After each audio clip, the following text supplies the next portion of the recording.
of the Sabha, LDF leader Appachan, respected District Secretary Comrade Ian Mohandas, my very dear sister P.K. Zainaba, my dear sister Sumati, all the LDF leaders on the stage, our dynamic candidate, my dear sister Midhuna.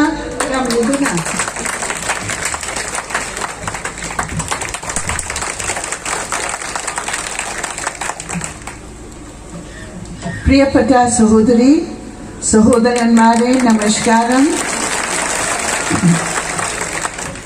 I am very happy to be here in support of our LDF candidate Midhuna, and I am sure with your love, with your support, you are definitely going to win this seat for the LDF. പ്രിയപ്പെട്ട അധ്യക്ഷൻ Appachan, CPM ജില്ലാ secretary E N. Mohandas, P.K. Zainaba, K.P. Sumathi, ഇടതുപക്ഷ ജനാധിപത്യ മുന്നണിയുടെ നേതാക്കന്മാരെ, ഊർജ്ജസ്വലയായ നമ്മുടെ സ്ഥാനാർത്ഥി മിഥുന, സഹോദരി സഹോദരന്മാരെ, ഇവിടെ പങ്കെടുക്കാൻ കഴിഞ്ഞതിൽ അത്യധികമായ സന്തോഷമുണ്ട്. ഈ തെരഞ്ഞെടുപ്പിൽ നമ്മുടെ പ്രിയപ്പെട്ട സ്ഥാനാർത്ഥി മിഥുനയെ ഈ നിയോജക മണ്ഡലത്തിൽ നിന്നും വിജയിപ്പിക്കണം, നല്ല രീതിയിൽ തന്നെ എന്ന് അഭ്യർത്ഥിക്കുകയാണ്. I especially want to thank all my sisters who have come here for this meeting. ഇവിടെ ഈ യോഗത്തിന് എത്തിച്ചേർന്ന എല്ലാ സഹോദരിമാരോടും ഞാൻ എൻ്റെ നന്ദി രേഖപ്പെടുത്തുകയാണ്. I know how difficult it is to leave all our responsibilities in this patriarchal society and to participate in politics, and especially left democratic progressive politics, which requires a lot of sacrifice and struggle. തീർച്ചയായും ഈ ആൺകോയ്മയുടെ ഈ കാലഘട്ടത്തിൽ രാഷ്ട്രീയ രംഗത്തേക്കും സാമൂഹിക രംഗത്തേക്കുമുള്ള സ്ത്രീകളുടെ ഈ സാന്നിധ്യം തീർച്ചയായും ഏറെ ശ്രദ്ധേയമാണ് എന്നെടുത്തു പറയേണ്ടതുണ്ട്. But I know here in Kerala, the strength of the LDF is the support and strength of the women of Kerala. കേരളത്തിലെ സ്ത്രീകളുടെ കരുത്താണ്, ശക്തിയാണ് കേരളത്തിന്റെ സവിശേഷത. The Strigal LDF inde nattele, that is what I believe. സ്ത്രീകളാണ് LDFന്റെ നട്ടെല്ല്. And therefore I extend to you my warm greetings and my salams. അതുകൊണ്ടാണ് ഞാൻ എൻ്റെ ഹൃദ്യമായ അഭിവാദ്യം നിങ്ങൾക്ക് നേരുന്നത്, എൻ്റെ സലാം നിങ്ങൾക്ക് നേരുന്നത്. And I am also very happy that our candidate here is a young, brilliant woman.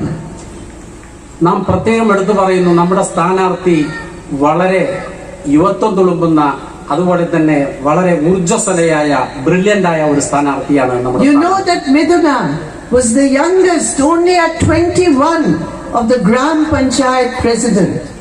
21 വയസ്സിൽ ഗ്രാമപഞ്ചായത്തിന്റെ പ്രസിഡന്റായ വ്യക്തിയാണ് നമ്മുടെ സ്ഥാനാർത്ഥി മിഥുന. You know she is a postgraduate in English and very good in her studies. ഇംഗ്ലീഷിൽ പോസ്റ്റ് ഗ്രാജുവേഷൻ നേടിയ, പഠിക്കാൻ മിടുക്കിയായ ഒരാളാണ് നമ്മുടെ സ്ഥാനാർത്ഥി എന്നുള്ളതും ഓർക്കണം.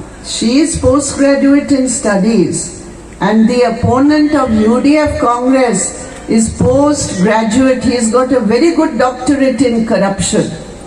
നമ്മുടെ സ്ഥാനാർത്ഥി പഠനത്തിൽ ബിരുദാനന്തര ബിരുദധാരിയാണ്. പക്ഷേ നമ്മുടെ എതിർ സ്ഥാനാർത്ഥിയായി UDFൽ നിൽക്കുന്നത് അഴിമതിയിൽ ബിരുദാനന്തര ബിരുദം നേടിയ ആളാണ്. And therefore I am sure that this time you are going to get the seat for the real candidate of the people, our comrade Midhuna. അതുകൊണ്ട് തന്നെ ഈ തെരഞ്ഞെടുപ്പിൽ നമ്മുടെ സ്ഥാനാർത്ഥിയെ വിജയിപ്പിക്കണം. മിഥുനയെ നാം നമ്മുടെ സ്ഥാനാർത്ഥിയായി തെരഞ്ഞെടുക്കാൻ തയ്യാറാവണം. My dear brothers and sisters, every election takes place in a specific context. എല്ലാ തെരഞ്ഞെടുപ്പുകളിലും ചില പ്രത്യേക സവിശേഷ സാഹചര്യങ്ങൾ ഉണ്ട്. And we have to know what is the context of the state assembly elections in Kerala on April 6th. April 6 നടക്കുന്ന നിയമസഭാ തെരഞ്ഞെടുപ്പിന്റെ സവിശേഷ സാഹചര്യം എന്താണെന്ന് നാം അറിയേണ്ടതുണ്ട്. You know, in the last year, India has suffered so much because of the coronavirus Mahamari. Corona വൈറസിന്റെ മഹാമാരിയിൽ കഴിഞ്ഞ നാളുകളിൽ ഇന്ത്യ ഒരുപാട് സഹനങ്ങൾ സഹിച്ചിട്ടുണ്ട്. But even more dangerous than the coronavirus Mahamari is another virus. പക്ഷെ അതിനേക്കാൾ വലിയ മഹാമാരിയാണ് വർഗീയ വൈറസ് നമ്മുടെ രാജ്യത്തുള്ളത്. What is that virus? എന്താണ് ആ virus? That is the Delhi virus. അതാണ് ഡൽഹി വൈറസ് എന്നറിയപ്പെടുന്നത്. That is the BJP RSS virus. അതാണ് BJP RSS virus. That is the Modi Shah government policy virus. അത് മോദി ഷാ ഗവൺമെന്റിന്റെ വൈറസാണ്. I say it is double virus, errata virus, which is coming from Delhi. അത് ഇരട്ട virus ആയിട്ടാണ് നാം കാണേണ്ടത് രാജ്യത്തിന്റെ. Because of their policies. അവരുടെ നയങ്ങളുടെ ഫലമായി 12 crore people lost their livelihood, their jobs in India. 12 കോടി യുവാക്കളുടെ ജനങ്ങളുടെ തൊഴിലാണ് നഷ്ടപ്പെട്ടത്.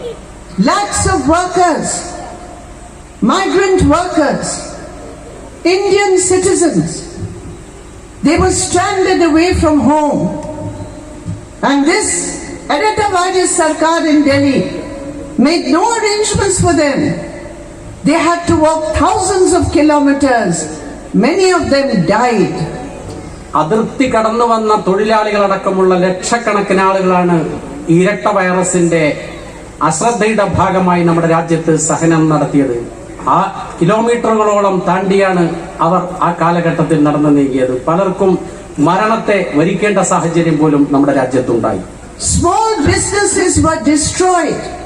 Lakhs of small enterprises were closed down because there was no or little help from the Modi government.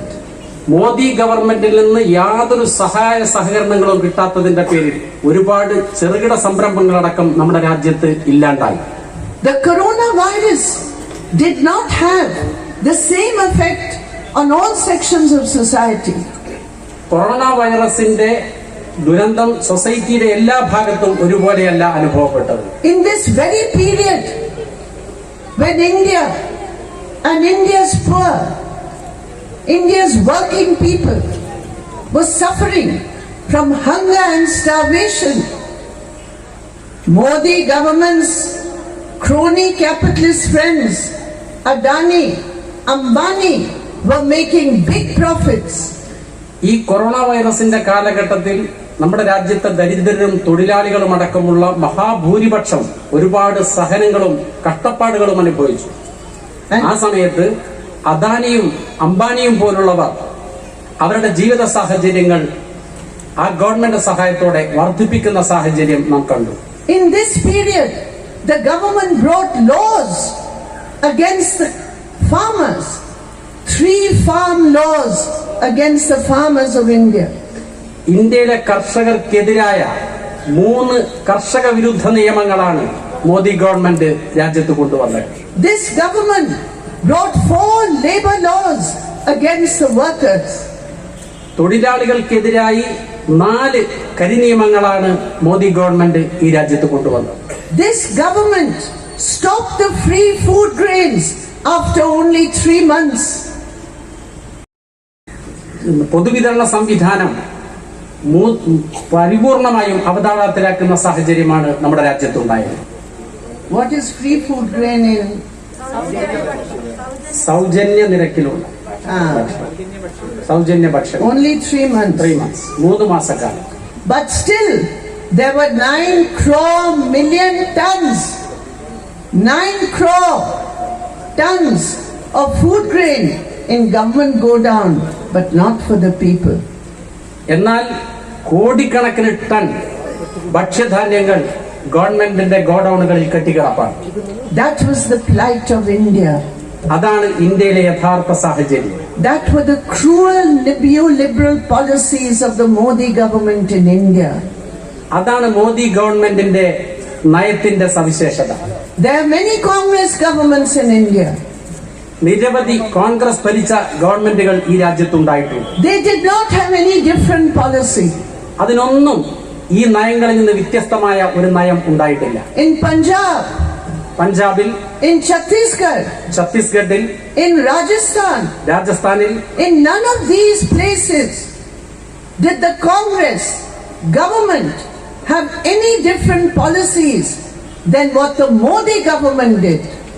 Modi ഗവൺമെന്റിന്റെ ഈ നയങ്ങളിൽ നിന്ന് വ്യത്യസ്തമായ ഒരു നയവും കോൺഗ്രസ് ഭരിക്കുന്ന മുന്നേ പറഞ്ഞ സംസ്ഥാനങ്ങളിൽ നടപ്പിലാക്കുന്നില്ല.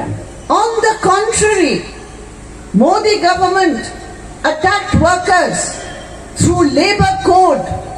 In Rajasthan, the first government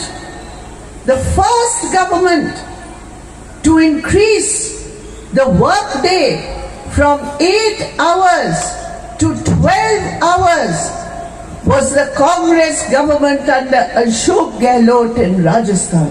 Ashok Gehlot ഗവൺമെന്റായ രാജസ്ഥാനിലെ ഗവൺമെന്റ് തൊഴിലാളികളുടെ ജോലി സമയം 8 മണിക്കൂറിൽ നിന്ന് 12 മണിക്കൂറിലേക്ക് വർദ്ധിപ്പിക്കുന്ന സാഹചര്യം നാം കാണുകയുണ്ടായി. It was during the UPA government time that taxes were put on petrol, on diesel, on cooking gas.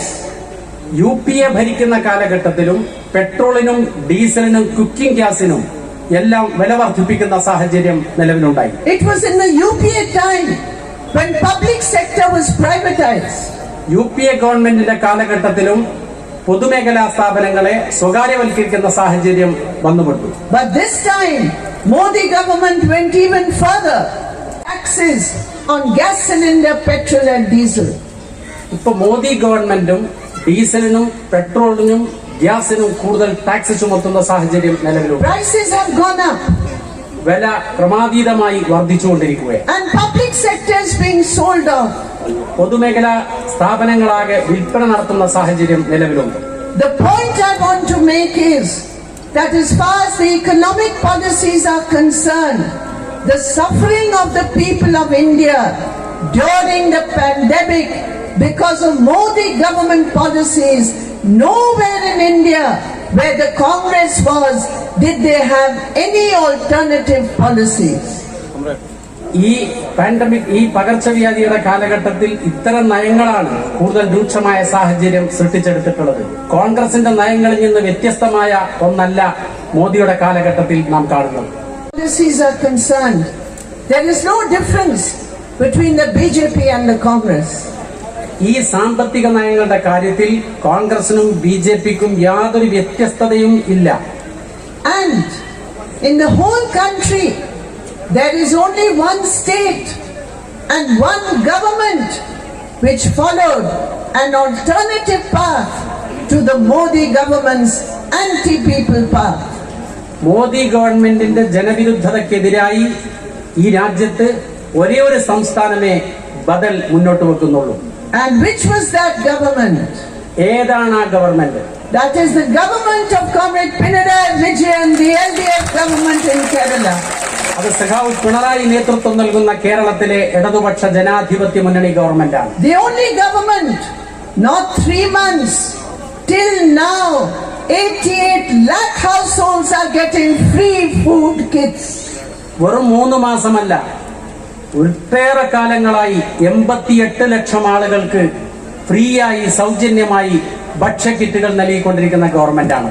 The only government, Modi and Congress, not 1 rupee more, not 1 rupee more in pension, but here in Kerala we increase the pension from 600 rupees to 1600 rupees, and next it will come to 2500 rupees. കോൺഗ്രസും BJPയും ഒരു നയാ പൈസ വർദ്ധിപ്പിക്കാത്ത സാഹചര്യത്തിൽ ഈ കേരളത്തിൽ 600 റുപ്പികയിൽ നിന്ന് 1600 റുപ്പികയായി ക്ഷേമ pension വർദ്ധിപ്പിച്ചു എന്ന് മാത്രമല്ല അത് 2500 വർദ്ധിപ്പിക്കുമെന്നാണ് ഇടതുപക്ഷ ജനാധിപത്യ മുന്നണിയുടെ പ്രഖ്യാപനം. The only government where medicine was free, where treatment was free. ഈ ഗവൺമെന്റ് മാത്രമാണ് സൗജന്യമായി ചികിത്സയും മരുന്നും എല്ലാ അർത്ഥത്തിലും ജനങ്ങൾക്ക് വേണ്ടി ഒരുക്കി കൊടുക്കുന്നത്. The only government where minimum wages was increased. ഒരേ ഒരു ഗവൺമെന്റ് ഇതാണ്, അടിസ്ഥാന വേതനം വർദ്ധിപ്പിച്ചിട്ടുള്ള government. The only government where houses were built worth 4 lakh rupees, 2.5 lakh houses given to the homeless people of citizens of this state.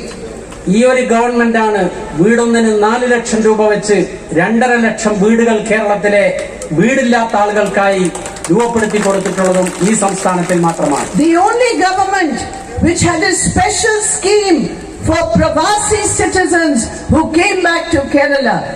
പ്രവാസികളായി മടങ്ങി വന്ന ആളുകളുടെ പ്രയാസങ്ങൾ കണക്കിലെടുത്ത് അവർക്ക് വേണ്ടി പ്രത്യേകമായ സ്കീം ഒരുക്കി കൊടുത്തിട്ടുള്ള ഗവൺമെന്റും ഇതുമാത്രമാണ്. And that is why today, 1 week before the elections, from one end of Kerala to the other end of Kerala, there's only one slogan: Uruppanu LDF, Uruppanu Pinarayi Vijayan Sarkar. തെരഞ്ഞെടുപ്പിന്റെ ഈ ഒരാഴ്ച മുമ്പ് കേരളത്തിന്റെ ഒരറ്റം മുതൽ മറ്റേ അറ്റം വരെ ഒരൊറ്റ മുദ്രാവാക്യമാണ് മുഴങ്ങി കേൾക്കുന്നത്. അതാണ് ഉറപ്പാണ് LDF, ഉറപ്പാണ് പിണറായി ഗവൺമെന്റ് എന്നുള്ളതാണ്. But what is the UDF doing? പക്ഷേ UDFന്റെ സ്ഥിതി എന്താണിന്ന്? What is Congress party doing? എന്താണ് കോൺഗ്രസ് പാർട്ടിയുടെ ഇന്നത്തെ സ്ഥിതി? Balance is lost. അവരുടെ സമനിലയാകെ തെറ്റിയിരിക്കുകയാണ്. Samina tettuno. സമനില തെറ്റിക്കൊണ്ടിരിക്കുകയാണ്. Fully Saminala tettuno. പൂർണ്ണമായും സമനില തെറ്റിക്കൊണ്ടിരിക്കുകയാണ്. They don't know what to say. എന്താണ് പറയേണ്ടത് എന്ന് അവർക്കറിയില്ല. Every day some new nuna they are saying. ഓരോ ദിവസവും പുതിയ നുണകളുമായി അവർ രംഗത്ത് വരികയാണ്. But people are not listening. പക്ഷേ ജനങ്ങൾ ഒട്ടും അത് ശ്രദ്ധിക്കുന്നേയില്ല. The more nuna they speak, ഒരുപാട് നുണകൾ അവർ പറയുന്നു. the more people say don't tell lies against this government. പക്ഷേ ജനങ്ങൾ പറയുന്നു ഈ ഗവൺമെന്റിനെതിരായി നുണകൾ പറയരുത് എന്ന് ജനങ്ങൾ അവരോട് പറയുന്നു. But it is not just a question of fake news, my dear brothers and sisters. പക്ഷേ അത് കേവലമായ ഒരു വ്യാജ വാർത്ത എന്നുള്ളതിൽ ഒതുക്കേണ്ടതല്ല എന്റെ പ്രിയപ്പെട്ട സഹോദരീ സഹോദരന്മാരെ. It is much more dangerous. അത് വളരെയധികം അപകടകാരിയാണ്. The UDF has a Nuna Nirmana machine. UDFന് ഒരു നുണ നിർമ്മിക്കുന്ന യന്ത്രമുണ്ട്. And the charger of that machine is in the house of BJP leader Surendran. പക്ഷേ ആ മെഷീൻ വർക്ക് ചെയ്യാനുള്ള റിമോട്ട് ചാർജർ ആരുടെ കയ്യിലാണ്? BJPയുടെ കയ്യിലാണ്. You know the charger, huh? When your phone is there, na? Then you put it on charge. So the Congress Nuna Nirmana machine, the charger is where? The charger is in the house of the BJP leader Surendran. ഈ നുണ യന്ത്രത്തിന്റെ charger, അതിന് charge കൂട്ടാൻ വേണ്ടി കുത്തി കൊടുക്കുന്ന charger BJP നേതാവ് സുരേന്ദ്രന്റെ കയ്യിലാണ്. And we know how that charger is working. നമുക്കറിയാം എങ്ങനെയാണ് ചാർജർ പ്രവർത്തിച്ചുകൊണ്ടിരിക്കുന്നത് എന്ന്. You heard what Suresh Gopi said. നിങ്ങൾക്ക് ഓർമ്മയുണ്ടാവും സുരേഷ് ഗോപി എന്താണ് പറഞ്ഞത്. Suresh Gopi, the Rajya Sabha member of BJP. രാജ്യസഭാ മെമ്പറാണ് BJPയുടെ Suresh Gopi. He cannot open his mouth unless Amit Shah gives him permission. അമിത്ഷായുടെ അനുവാദമില്ലാതെ അദ്ദേഹത്തിന് അത്തരം ഒരു പ്രസ്താവന നടത്താനാവില്ല. And what did he say in Guruvayur? എന്താണ് അദ്ദേഹം ഗുരുവായൂരിൽ പ്രസ്താവിച്ചത്? You know, in Guruvayur the BJP nomination is cancelled. ഗുരുവായൂരിൽ BJPയുടെ സ്ഥാനാർത്ഥിത്വം ഇല്ലാണ്ടായി, സ്ഥാനാർത്ഥിയുടെ nomination തള്ളിപ്പോയി. And Suresh Gopi said, here in Guruvayur we won the victory of the Muslim League candidate of the UDF. UDFന്റെ സ്ഥാനാർത്ഥി മുസ്ലിം ലീഗിന്റെ നേതാവിന്റെ വിജയമാണ് ഗുരുവായൂരിൽ വേണ്ടതെന്നാണ് സുരേഷ് ഗോപി പ്രസ്താവിച്ചത്. In all the 3 seats where BJP nominations are cancelled, there they have openly said they are supporting the UDF. BJPയുടെ സ്ഥാനാർത്ഥിത്വം തള്ളിപ്പോയ 3 നിയോജക മണ്ഡലങ്ങളിലും അവർ കൃത്യമായി തുറന്നു പറഞ്ഞു അവരുടെ പിന്തുണ UDFനാണ്. BJP is supporting Muslim League. BJP മുസ്ലിം ലീഗിനെ പിന്തുണക്കുകയാണ്. And what did the Muslim League candidate say? എന്താണ് മുസ്ലിം ലീഗ് സ്ഥാനാർത്ഥി പറഞ്ഞത്? It is such a shame. അത്രമാത്രം ലജ്ജാകരമാണ്. Every Muslim League member and supporter should decide after hearing his statement they cannot vote for the Muslim League. മുസ്ലിം ലീഗിന്റെ ഓരോ അനുഭാവിയും ആ പ്രസ്താവം കേട്ടതിന് ശേഷം തീരുമാനിക്കേണ്ടത് മുസ്ലിം ലീഗിന് അനുകൂലമായി നിലപാടെടുക്കില്ല എന്നാണ് സാധാരണ മുസ്ലിം ലീഗിന്റെ പ്രവർത്തകന്മാർ നിലപാടെടുക്കേണ്ടത്. You know about the CAA. നിങ്ങൾക്കറിയാം പൗരത്വ ഭേദഗതി നിയമം. That black law to change the citizenship rules of India and make it religious based. ഇന്ത്യയിലെ പൗരത്വം മതാടിസ്ഥാനത്തിലാക്കുന്ന ഒരു കരിനിയമമാണത്. And it goes with the NRC and the NPR. അത് പൗരത്വ രജിസ്റ്ററുമായും പൗരത്വത്തിന്റെ കണക്കെടുപ്പുമായും ബന്ധപ്പെട്ടാണ് ആ നിയമം. All over India there is a big struggle against the CAA, the NRC, the NPR, led by women of the minority community and many other women of all communities and castes. മതന്യൂനപക്ഷങ്ങളിലെ സ്ത്രീകൾ ഉൾപ്പെടെ ഈ രാജ്യത്തെ ഒട്ടേറെ വിഭാഗങ്ങളിൽപ്പെട്ട ഒരു വലിയ വിഭാഗം വനിതകൾ ആ കരിനിയമങ്ങൾക്കെതിരായി, പൗരത്വ ഭേദഗതി നിയമത്തിനെതിരായി, NPR-നും NRC-ക്കുമെതിരായി വലിയ പ്രക്ഷോഭമാണ് ഈ രാജ്യത്ത് കെട്ടഴിച്ചുവിട്ടത്. The first government to say there will be no CAA, no NRC, no NPR was the Kerala government. Pinarayi Vijayan government passed a resolution in the assembly, no CAA in Kerala. പൗരത്വ ഭേദഗതി നിയമമോ NRC-യോ NPR-ഓ നടപ്പിലാക്കില്ല എന്ന് പ്രഖ്യാപിച്ചുകൊണ്ട് ഒരു പ്രമേയം നിയമസഭയിൽ പാസാക്കിയത് ഇന്ത്യയിലെ ഏക സംസ്ഥാനമാണ്. അത് ഈ കേരളമാണ്, Pinarayi government. Amit Shah, he is not the Home Minister of India. I say he is the hate minister of India. Amit Shah ഇന്ത്യയുടെ ആഭ്യന്തരമന്ത്രിയാണ് എന്ന് ഞാൻ പറയില്ല. അദ്ദേഹം ഇന്ത്യയിലെ വെറുക്കപ്പെട്ട ഒരു വ്യക്തിത്വത്തിനുടമയാണ്. He came here to Kerala and he said, we will implement the CAA, but first you have to remove the Pinarayi Vijayan government. In other words, what he said is, for CAA to come in Kerala, you have to remove the LDF government. അദ്ദേഹം കേരളത്തിൽ വന്നുകൊണ്ട് പറയാണ്, ഇവിടെ പൗരത്വ ഭേദഗതി നിയമം നടപ്പിലാക്കും. അത് നടപ്പിലാക്കുന്നതിന് വേണ്ടി പിണറായി ഗവൺമെന്റിനെ ഇല്ലാണ്ടാക്കണം എന്നാണ് അമിത്ഷാ കേരളത്തിൽ വന്ന് പ്രഖ്യാപിച്ചത്. And what did the Muslim League candidate in Guruvayur say in response to Suresh Gopi? എന്താണ് ഗുരുവായൂരിലെ മുസ്ലിം ലീഗ് സ്ഥാനാർത്ഥി സുരേഷ് ഗോപിയുടെ പ്രസ്താവത്തോട് പ്രതികരിച്ചത്? On one side, the women of India, with courage, they said, we will not fill up the papers given to us for citizenship. Hum kagaz nahi dikhayenge.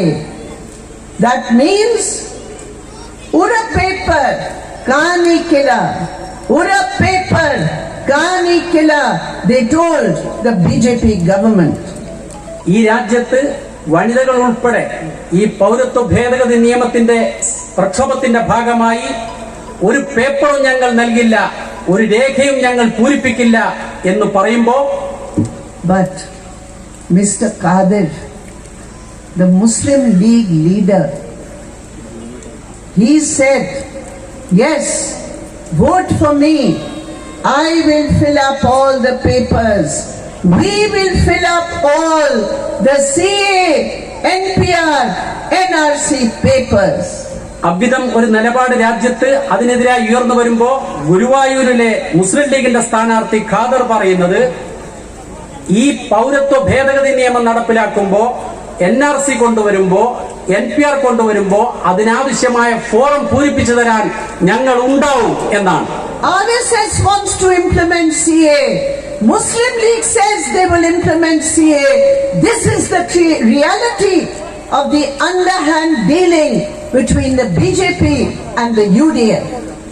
ഇത് നടപ്പിലാക്കുമെന്ന് BJP പറയുമ്പോൾ അതേ നയത്തിലാണ് മുസ്ലിം ലീഗും പറയുന്നത്. അതാണ് അവർ തമ്മിലുള്ള ഐക്യത്തിന്റെയും ധാരണയുടെയും പ്രകടത ഇപ്പോ നമ്മുടെ നാട്ടിൽ കാണുന്നത്. That is the reality of Kerala politics today. അതാണ് ഇന്ന് കേരളത്തിലെ രാഷ്ട്രീയത്തിന്റെ അവസ്ഥ. They have no issues. അവർ തമ്മിൽ യാതൊരു വ്യത്യസ്തതയുമില്ല, പ്രശ്നങ്ങളുമില്ല. They think and think and think, but they cannot find any issue against this government. അവർ ഒരുപാട് ചിന്തിച്ചു നോക്കുന്നുണ്ട്, പക്ഷേ ഈ ഗവൺമെന്റിനെതിരായി എന്തെങ്കിലും ഒരു പ്രശ്നം ഉയർത്തിക്കൊണ്ടുവരാൻ അവർക്കാവുന്നില്ല. തലപുക്കാച്ചു, but ഒന്നും കിട്ടില്ല. അവർ ഒരുപാട് തലപുകച്ചു നോക്കുന്നുണ്ട്, പക്ഷേ അത് ലക്ഷ്യം കാണുന്നില്ല. And because of that, they have become so desperate that today the BJP and the RSS and the UDF, the Congress and the Muslim League, they are trying to transfer each other's votes so as to defeat the LDF government. ഇപ്പൊ BJPയും കോൺഗ്രസും ലീഗും UDFും പരസ്പരം അവരുടെ വോട്ടുകൾ മാറ്റാനും പരസ്പര ധാരണയാകാനും ശ്രമിക്കുന്നത് ഇടതുപക്ഷ ഗവൺമെന്റിനെ പരാജയപ്പെടുത്തുന്നതിന് വേണ്ടിയിട്ടുള്ള ഒരു ധാരണയുടെ ഭാഗമായിട്ടാണ്.